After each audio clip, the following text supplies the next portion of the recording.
오늘 사건 상황실에 전해진 화제의 뉴스입니다. 10톤 크레인이 갑자기 상가로 돌진했습니다. 어제 오후 5시 부산 영도구의 한 도로, 산산이 조각난 상가의 입구 앞에 멈춰 있는 크레인. 급하게 차로를 바꾸는 와중에 균형감을 상실해 중앙분리대를 들이받은 뒤 가로수와 상가를 덮친 겁니다. 이 사고로 운전자인 20대 남성과 상가 안에 있던 남성 2명이 다쳤는데요. 크레인이 덮친 상가의 외벽이 부서지는 재산 피해도 있었습니다. 경찰은 정상적으로 주행하던 크레인이 갑자기 방향을 튼 이유를 조사 중입니다. 자동차 전용 도로에서 오토바이 한 대가 역주행을 했습니다. 지난 24일 오후 1시쯤 대구 신천대로 자동차들이 달리고 있는 가운데 교차로에 오토바이 한 대가 서 있는 것이 보입니다. 이곳은 자동차 전용 도로라 오토바이가 다녀서는 안 되는 곳이지만 해당 오토바이는 무면허 상태로 3.8km나 역주행했는데요. 자칫 큰 사고로 번질 수 있는 아찔한 상황이었지만 신고를 받고 출동한 경찰 덕분에 큰 사고로 번지지는 않았습니다. 오토바이 운전자는 장애 1급 치매를 앓고 있던 60대 남성으로 경찰에 가출 신고가 돼 있던 상태였는데요. 경찰은 치매 남성을 무면허 운전 혐의로 불구속 입건하고 가족들에게 돌려보냈습니다.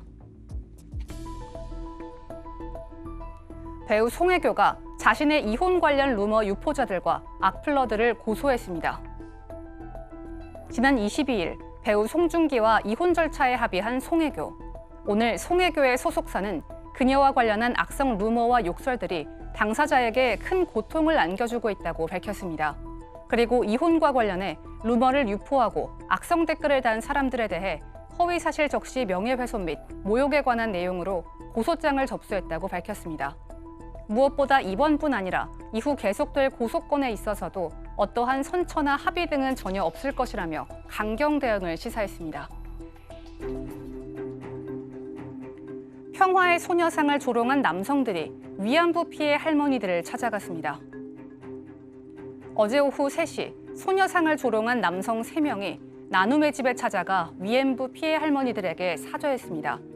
앞서 이들은 사과를 거부하다가 고소장이 제출되자 결국 사과 의사를 밝혔는데요.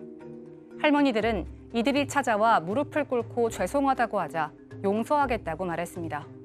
조롱에 가담했었던 나머지 1명은 이미 지난 20일에 찾아와 용서를 구한 상황. 나눔의 집 측은 처음부터 사과한다면 고소하지 않을 생각이었기에 회의를 거쳐 고소를 취하할 생각이라고 전했습니다. 지금까지 사건 상황실이었습니다. 네, 이 평화의 소녀상이 이제 침을 뱉고 조롱한 사건인데, 뭐 이런 어처구니 없는 행동을 한 사람인데, 이제 피의자 4명은 그런데 이제 사과를 하지 않았다가 고소를 하니까 또 다시 사과하는 그런 모습을 보였습니다. 일단은 지금 적용될 수 있는 형사법 조항이 이제 형법상 모욕죄인데요. 네. 근데 이제 모욕죄가 이 소녀상에 대해서 침을 뱉은 행위가 이 위안부 피해자 할머니들에 대한 모욕죄가 되는지에 대한 법리 해석은 변론으로 하더라도 일단은 이건 고소를 해야 처벌할 수 있는 친고죄입니다. 그리고 고소를 취하면 당연히 이제 수사가 진행이 되지 않는데 최초에는 사과를 하지 않겠다고 했죠. 4명이 끝까지 사과를 하지 않겠다고 했다가 결국 이제 4명이 다 사과를 했는데요. 첫 번째 지난 20일에 사과를 한 1명은 뭐 아버지하고 함께 와서 아버지가 아들이 자폐증이 좀 있는데 교육을 못해 죄송하다라고 하고 용서를 구했다고 하고요.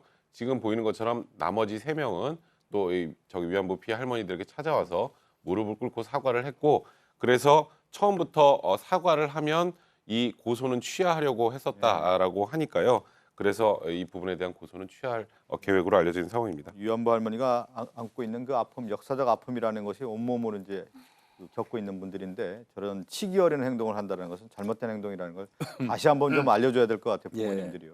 자, 그리고 이제 송혜교의 소속사가 뭐 이혼과 관련해서 여러 이제 루머들이 있었고 뭐 악성 댓글들이 많았지 않았습니까? 강력하게 이제 대처를 하겠다고 하면서 이제 수사를 의뢰했는데 어떻게 진행되고 있나요? 이제 이거 저도 사실 몇 개 봤는데 정말 너무 하는 게 많더라고요. 송혜교 씨의 소속사 UAA네요. UAA는 7월 25일 날 분당 경찰서에다가 허위 사실 적시 명예훼손 및 모욕에 대한 어떤 내용으로 해서 처벌을 해달라고 고소장을 냈는데 아마 이 법률 대리인이 김앤장 그 법률 사무소인 것 같습니다. 그래서 뭐 이번에는 법적 대응을 하면서 어떠한 선처나 합의 없이 강경하게 대응을 한다. 이렇게 얘기하면서 뭐라고 그랬냐면요. 사람한테 이 상처로 저 글을 써가지고 고통을 안기고 상처 주고 이런 행위는 좀 자제됐으면 좋겠다. 네. 이런 얘기를 덧붙였는데요. 사실 저도 그렇게 생각합니다. 이게 그럼요. 예. 사람을 꼭 뭐 어떤 그 위험한 물건으로 때리거나 주먹질을 해야지 폭행이 아닙니다. 말로도 그 사람한테 어마어마한 상처를 줄 수 있는 것이거든요. 역지사지 정신으로 그건 좀 우리 사회가 좀 신중하게 좀 보는 습관을 좀 길렀으면 좋겠습니다. 뭐 워낙 악성 댓글이 많다 보니까 선풀 운동까지 있었는데 그 글을 통해서 그 사람이 접한다고 하면 얼마나 상처가 크다라는 것을 이분들도 좀 알았으면 좋겠습니다. 사건 상담실로 가죠.